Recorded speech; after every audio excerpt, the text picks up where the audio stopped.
Goeiemôre, dis dan 17 Desember en ons is nou by lesing 64 van die groot Johannes Evangelie, boek 3.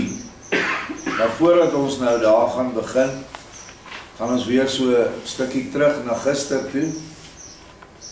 Gister se hele vergadering was eintlik baie gewyd en 'n mens het regtig gevoel asof daar teenwoordigheid is. En Karen het na die tyd, het sy vir my vertel van 'n gewaarwording wat sy en Pieter gehad het. En omdat ons gewoond is nou al dat Vader Karen gebruik om in die geestelike sfeer dinge waar te neem, twyfel ek glad nie aan haar egtheid nie en wil ek graag voor ons lesing begin vir haar net vra om te getuig wat sy gister gesien het, want sy het so 'n opdrag vanoggend ontvang. Ek is nie iemand wat teen Vader se opdragte sal gaan nie. So Karen, asseblief vertel ons. My broers en susters, dit was 'n wonderlike dag, soos wat julle almal kon gewaar word.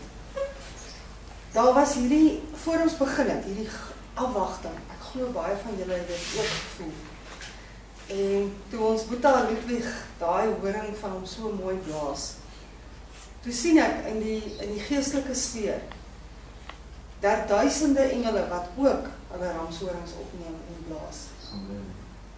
Dit is soos 'n aankondiging gewees. En daai heininkie rondom die Gilgalwiel het verander in 'n hele laar van ossewaans. Maar hierdie ossewaans het nie stil gestaan nie, hulle het beweeg so in die rondte.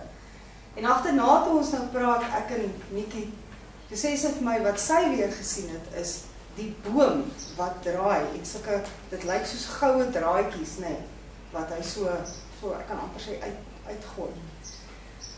Daarna, my man sien altyd, want dis 'n verband wat hy met hom het, vir oom Piet Rudolf.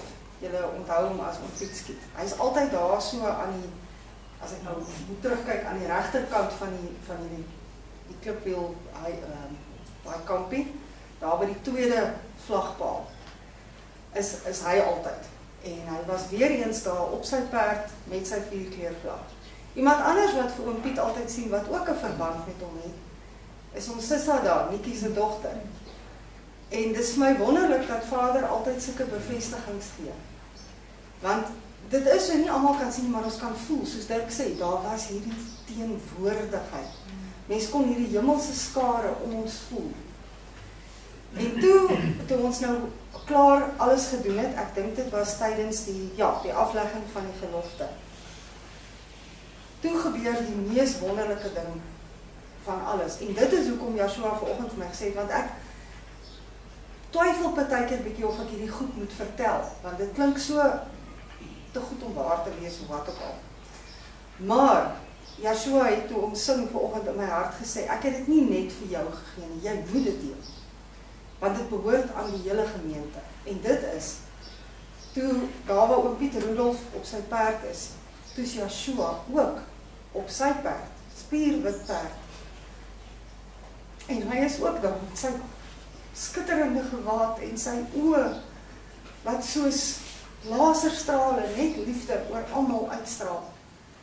En dit het, ek het al van tevore vir Joshua verskillende gedaanthede, kan ek amper sê, gesien. Hy vertoon homself na gelang van die geleentheid. Maar dis die eerste keer wat ek vir hom op 'n perd sien. En ek is seker, daar is 'n betekenis daar agter. En wat van hom uitgegaan het, was hierdie oorweldigende liefde, maar ook vreugde. 'n groot vreugde. Dit was nie van, nou gaan ons oorlog toe of iets so nie. Nee, dit was vreugde, dit was oorwinning. En toe ons klaar is, toe is daar hierdie gevoel van voltooiing. Jy het ook gesê, jy het dit so ervaar. Iets wat, voltooi is. Ek kan nie vir julle sê wat dit alles beteken nie, maar het is op my hart geleë, ek moes dit net met julle deel. Joshua is hier, Joshua besoek ons. Hy besoek ons in die woord, en hy besoek ons ook in persoon. En ons is baie, baie bevoorreg. Dankie, Karen. Iemand iets daar op kommentaar lewer of iets ook vir ons wil sê? Ja, die voltooiing wat Karen van praat, is die voltooiing van die eeuw wat tot aarde is, wat jou mee bezig is die afgelopen paar eeuwe. Ons sien het dat. Dankie. Ek het nou toe hier van die wit perd praat, toe dink ek dadelik aan die 4 perde van Openbaring, waarvan die eerste perd die wit perd is, wat uitgaan en oorwinning kry. So ek weet nie of dit is nie, maar daar is iets baie besonders. Ek en Ludwig het nie hierdie ding vooraf bespreek dat hy moet blaas nie. Hy het net na my toe gekom, terwyl ons nog voor die diens gewag het, toe sê hy moet gaan blaas daar. Toe sê ek, nee, dis reg, ek het ook in my hart gekry, dis reg, so dit was nie 'n ding wat beplan was nie. Op die ingewing van die oomblik sit Vader 'n gedagte in jou hart en dan moet jy gehoorsaam wees. So baie dankie vir almal wat bygedra het gister, al was jy net teenwoordig. Jy het 'n groot geleentheid bygewoon, wat ons seker vorentoe nog sal terugkyk na en dit sal sien. So baie dankie. Yes, Henny? Dit gister na die tyd, toe sit ons daar selfs oor die boom, daar by die Golgotha. Ja. En wonderlik dit is, want die een boom die hele tyd wegbuig van hom. Ja. En analyseer, maar ons gaan kyk daar en ons stap so toe. Ons by die boom staan, hy was ons nou eers dood en met sy nuwe dood het nou uitbreek. Toe sê sy, kyk daar, het lyk soos of die boom 'n hand het, wat so waai. En daar boonste punt van die boom. En toe ek kyk, toe verander die boom, toe kan jy duidelik sien, dis 'n vrou wat met haar hande in die lug staan, en die nuwe lote, te onderkant vorm die bruidsrok van 'n bruid. As ons nou uitgaan, word ons self sien. Dankie, Henny. Ek het lank gewik en weeg om daai goed te snoei, maar ek het elke keer in my hart die opdrag gekry, moet dit nie snoei nie. En dit is so, dit is die bruidsrok, dis die nuwe lote, dis die nuwe werke van die Gees wat daaruit voortkom. Die boom moes vrek, omtrent 2/3 van daai boom het uitgevrek. Dit moes, want dit is 'n teebeeld van ons volk, wat geestelik dood gegaan het. Maar daar is hoop, want die nuwe lote gaan die boom weer eens lewe gee. Hier is hy, Ludwig. Dit wat ek wel daar gesien het, was bijvoorbeeld die bruid wat bezig was met 'n volksspele liedjie op 'n dans, wat sy voltooi het, en dis wat hy net verwys, daar wat sy so gedraai het, amper soos 'n tikkie draai gedraai. Right. Onthou, die vrou is altyd die volk, né? So, dit is wonderlik. Nou ja, ons gaan vanmôre voort met ons lesings wat ons uit die boek Johannes 3 van die groot Johannes Evangelie wat deur Jakob Wilber gedikteer is. En ons is nou by hoofstuk 1:2:9. Die voorafgaande het ons nou 'n paar dae terug gedoen, ek dink Sabbat. En dit is hierdie mense staan nou daar, dit is hierdie Matthaiel en sy vriende wat deur Vader bonatuurlik uitgeruk is uit hulle bose omstandighede in. En nou is hulle in verwondering dat die goed wat hulle nou ervaar, waar Yeshua teenwoordig is, sy engel Raphael, en hulle vind dit verskriklik vreemd, dit is nie vir hulle iets normaals nie. En nou verduidelik Matthaiel dit, en ons kan hier redelik inligting kry oor wat se siel ons het. Want op hierdie aarde is 2 soorte siele hoofsaaklik. Dis siele wat vanuit die aarde saam sieledele geneem is, en daar 'n volledige siel van gemaak is, en hierdie siel in 'n mens se liggaam geplaas is. In die baarmoeder van jou moeder is jy geplaas. Dan is daar siele wat van ander planetêre sisteme afkom, sterre, planete, sonne. Hulle kies vrywillig om hiernatoe te kom. Hulle weet presies wat hier aangaan. Hulle weet ook dat dit die enigste plek is in die hele heelal waar jy kindskap kan bereik, waar jy nie net 'n knegg is nie, maar 'n kind van Vader, waar jy moet die aardse lewe deurmaak. Dit skryf die Bybel dan, is kinders van bo, of van bo gebore, en die ander is van onder gebore. Albei het 'n ewe groot kans om verlos te word. Die een het net 'n harder taak, die een wat saamgestel is uit aardse sieledele. Met daai agtergrond, kom ons lees wat sê hy nou. Vir die ou sê hy, jy het gelyk, maar beide ander ook, want dit is 'n baie persoonlike kwessie. Jy en Micha kom, wat julle siele aanbetref, van 'n ligte ster. Beide ander is kinders van hierdie aarde, maar met dieselfde regte op die liefde en barmhartigheid van die meester soos julle. Julle siele staan reeds vanaf die oerbegin, digter by die suiwer geestelike, as die siele van Rob en Bos. En daarom is dit nie snaaks dat hulle hier, waar ons onsself so dig by die suiwer geestelike bevind, hulle vreemder en onaangenaam voel as ons. Want al vanaf die oerbegin digter by die geestelike gestaan het as hulle. Langsaam maar seker sal hulle ook meer tuis begin voel. En dit gebeur nou al. Maar 'n dag kan nie dieselfde teweeg bring as 'n jaar nie. Oor 'n jaar, as hulle gees meer en meer een geword het met hulle siel, sal hulle baie anders voel en sal hulle baie anders praat as nou. Verstaan jy die wysheid? Nou, as ons net hier terug moet gaan na die val van Lucifer en sy geeste, daar het 'n derde van die engele agter Lucifer aangegaan, en ons het nou al deur al die inligting wat ons deurgewerk het, die wysheid van Vader wat hy vir ons gegee het, is dat hierdie derde wat agter Lucifer aangegaan het, sy sieledele nou op hierdie aarde is. En dit is hulle wat dan gevorm word uit die aardse sieledele. En dit is hulle wat dan meer geneigd is om te val. En dit moeiliker vir hulle is om weer te verenig met Vader. Terwyl die ander siele wat nie gerebelleer het en agter Lucifer aangegaan het nie, dit baie makliker gaan vind. Want hulle het nooit in daardie bose gees ingegaan nie. Maar elkeen het die gelyke reg op sy liefde en sy barmhartigheid. Daar's niemand wat dit nie kan kry nie, want Joshua se dood en opstanding het vir almal verlossing gebring. Al vat dit jou dan 'n paar lewens rond is op 'n planeet of op hierdie aarde. Maar hy sal nie rus voordat hy nie almal uit die dood uit opgetrek het nie. En dit is iets wat die kerke nie vir ons leer nie, maar dit is werklik so. Daar is 'n brug met sy liggaam gebou vanaf die dood, vanaf Lucifer na die lewe toe.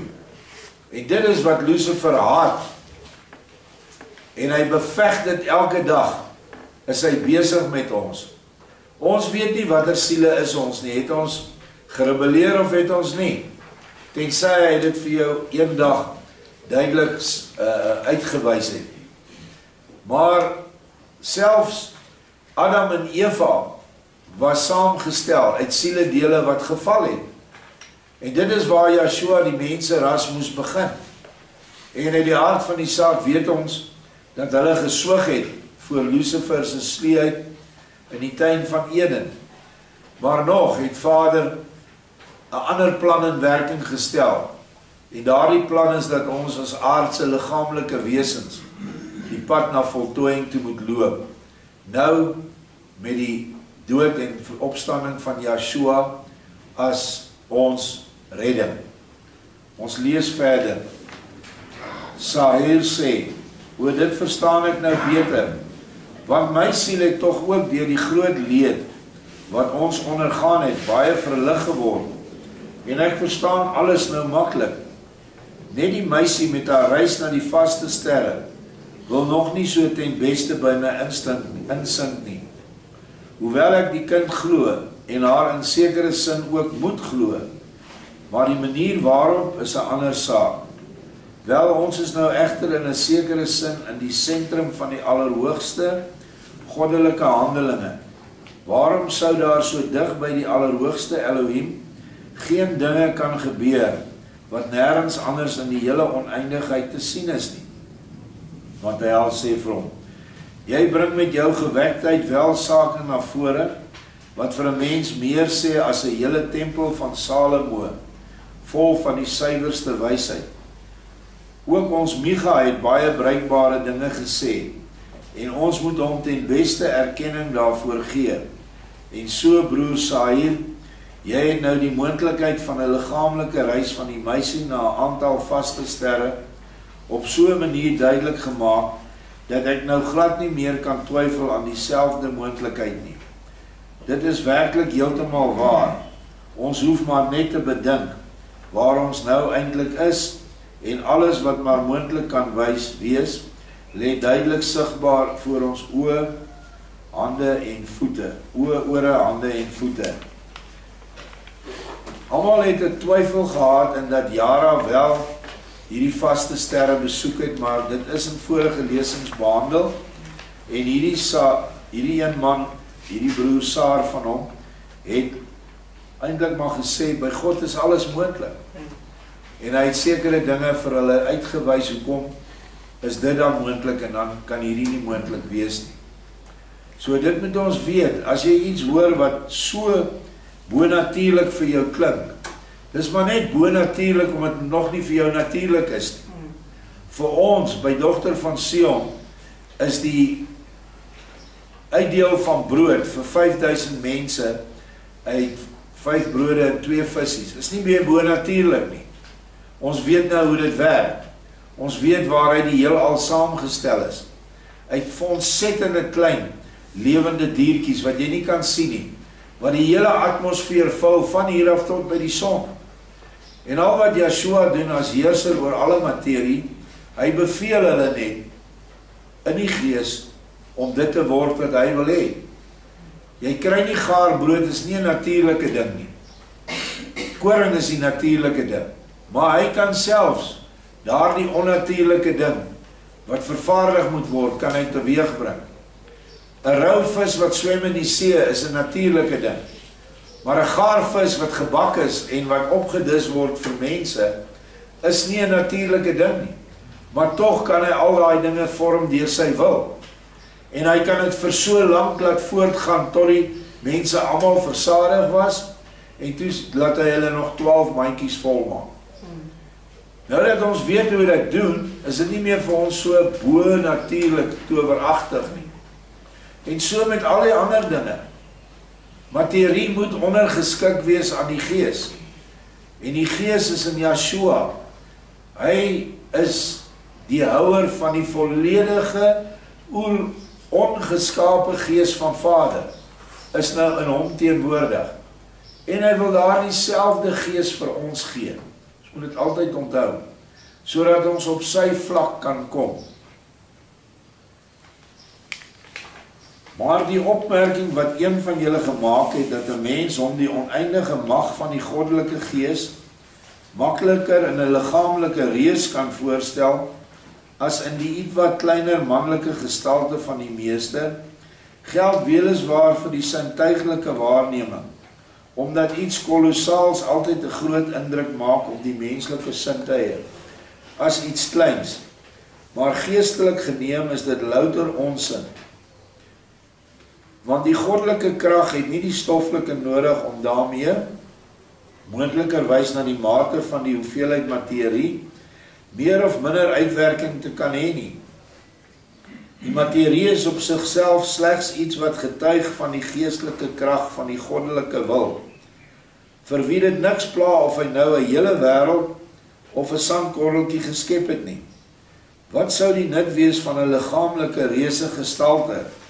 Die goddelike wil het tog slegs in homself die ewig onveranderlike steunpunt nodig, om vanuit via eindelose strale, oral in die eindelose wêrelde en wesenruimtes met gelyke krag en sterkte te werk, en om plek te bied aan die heilige, ewigdurende, almagtige steunpunt, en het werklik geen reuse liggaam nodig nie. Die argument was in die vorige lesing dat die ou sê, maar Yeshua wat al hierdie mag en krag het, moes eerder in 'n reuse liggaam gekom het, in 'n Samson of 'n Goliat. Dan sou dit meer verstaanbaar wees. Nou sê die ou, maar dit werk nie so nie. Die gees het nie liggaamlike groot gestaltes nodig om te werk nie.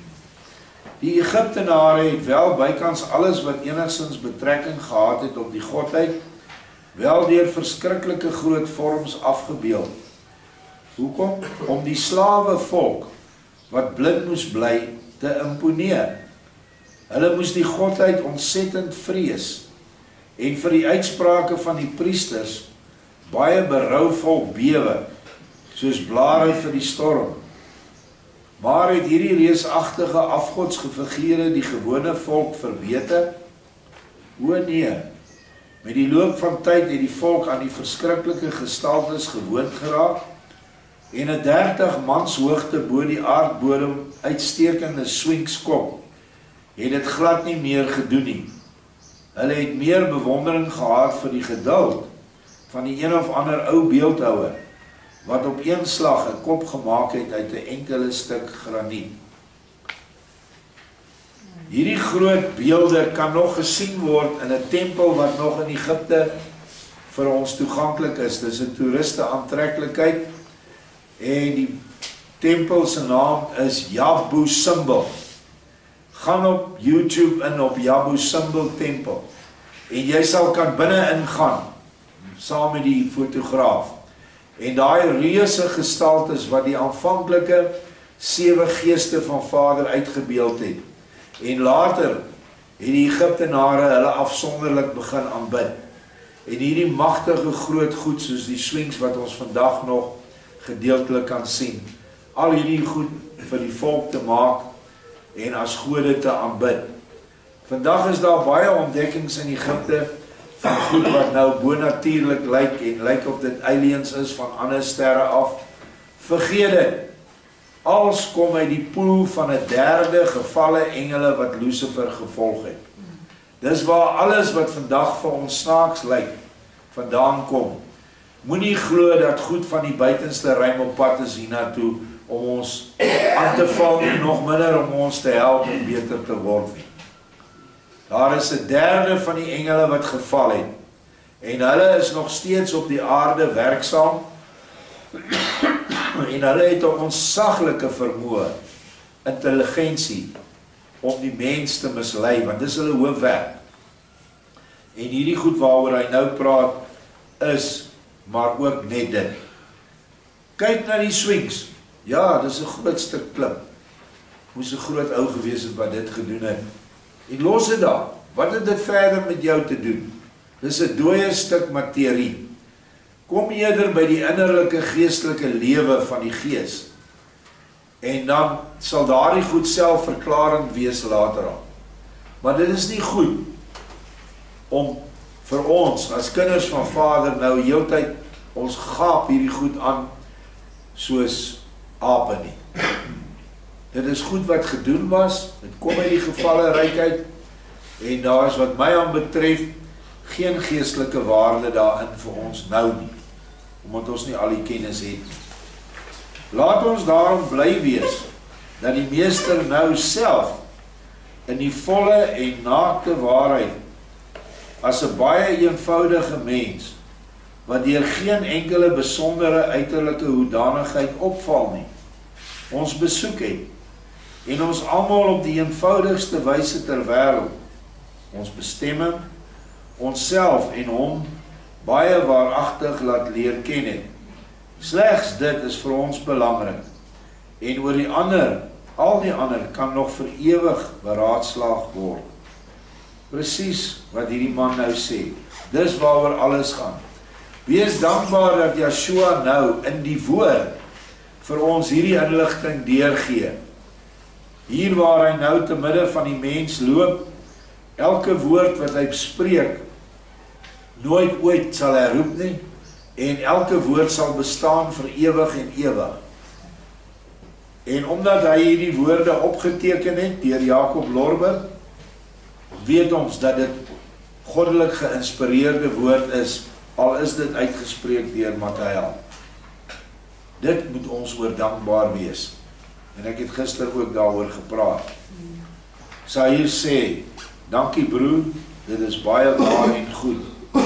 Ons het dit nou wederzijds in die naam van die ewige majesteit en meester baie nuttig versterk En in die tussentyd het dit nou al mooi lig geword.